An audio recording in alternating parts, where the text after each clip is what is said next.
Assalamu alaikum wa rahmatullahi wa barakatuh. Si tu es fier d'être musulman, écris dans les commentaires « Je suis fier d'être musulman ». Le mois de Ramadan, ce mois béni, ce moment où les cœurs s'apaisent, où les âmes se purifient et où la proximité avec Allah devient une priorité absolue. C'est une opportunité unique pour chaque croyant de se transformer, d'améliorer son comportement et de se rapprocher de la droiture. Mais comment tirer le meilleur parti de ce mois sacré? Quelles sont les habitudes essentielles à adopter pour faire du Ramadan une expérience spirituelle profonde et transformatrice? Aujourd'hui, nous allons explorer les meilleures habitudes à cultiver pendant ce mois béni, celles qui ont un impact immense sur notre foi, notre bien-être et notre relation avec Allah.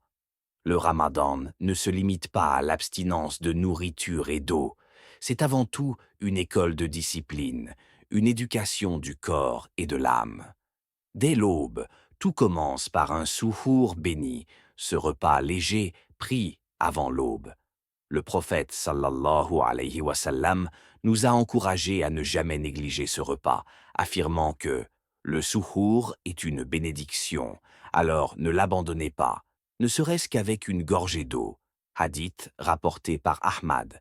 C'est un moment où l'on nourrit son corps, mais aussi son intention. Se réveiller pour le souhour, c'est déjà une manifestation de discipline, un effort pour commencer la journée dans un état d'adoration et de conscience spirituelle. Une fois l'aube levée, la prière du Fajr devient un moment crucial. Trop souvent, dans les autres mois de l'année, certaines négligeant cette prière, la retardent ou même la manquent. Mais en Ramadan, c'est différent. Chaque prière devient une opportunité d'être plus proche d'Allah, un moment où les cœurs sont réceptifs. La prière à son heure est l'une des œuvres les plus aimées d'Allah, et il est essentiel de ne jamais la négliger durant ce mois sacré. Ramadan est aussi le mois du Coran. C'est dans ce mois que la parole d'Allah a été révélée, un événement qui a changé l'humanité pour toujours. C'est pourquoi chaque jour du Ramadan devrait être marqué par une lecture et une méditation sur le Coran. Certains se fixent l'objectif de terminer le livre sacré au moins une fois pendant le mois. D'autres prennent le temps de lire lentement, en cherchant à comprendre et à appliquer ses enseignements. Le prophète sallallahu alayhi wa sallam nous rappelle que le meilleur d'entre vous est celui qui apprend le Coran et l'enseigne, rapporté par Bukhari. Ainsi, intégrer une routine de lecture quotidienne, même quelques versets, peut transformer complètement notre connexion avec Allah. La prière surérogatoire joue un rôle clé dans le développement de notre spiritualité pendant le Ramadan. Parmi elles, les prières de Tarawih, ces prières nocturnes qui nous rapprochent d'Allah dans une ambiance empreinte de spiritualité. Le prophète a dit « Celui qui prie pendant les nuits de Ramadan avec foi et en espérant la récompense, ses péchés passés lui seront pardonnés. » Musulmane.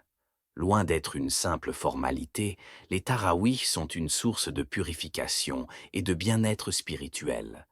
L'un des éléments qui font la beauté du Ramadan est l'importance de l'intention et de la sincérité dans toutes nos actions.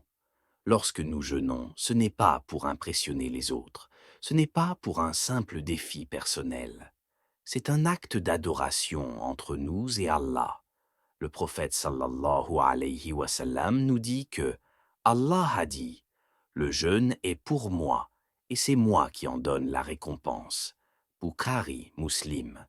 Cette relation directe entre le croyant et son Créateur rend le jeûne unique. Mais le jeûne ne concerne pas seulement la nourriture et la boisson. Il s'étend aussi à notre langue, notre regard, nos pensées et nos actions. Le prophète sallallahu alayhi wa sallam a averti « Celui qui ne délaisse pas la parole mensongère et les mauvaises actions, alors Allah n'a pas besoin qu'il s'abstienne de manger et de boire », rapporté par Bukhari. Ainsi, Ramadan est une période où l'on apprend à maîtriser sa langue, à éviter les disputes inutiles, à cultiver la patience et la bienveillance. Un aspect souvent négligé du Ramadan est l'importance du dhikr et des invocations. C'est une période où les portes du ciel sont ouvertes, où les supplications sont exaucées plus que jamais. Le prophète sallallahu alayhi wa sallam nous a encouragés à multiplier les invocations, notamment pendant le moment de l'iftar, où la supplication du jeûneur n'est pas rejetée. Il est donc essentiel d'inclure des moments de rappel, que ce soit après chaque prière, avant de dormir, ou même en exécutant nos tâches quotidiennes.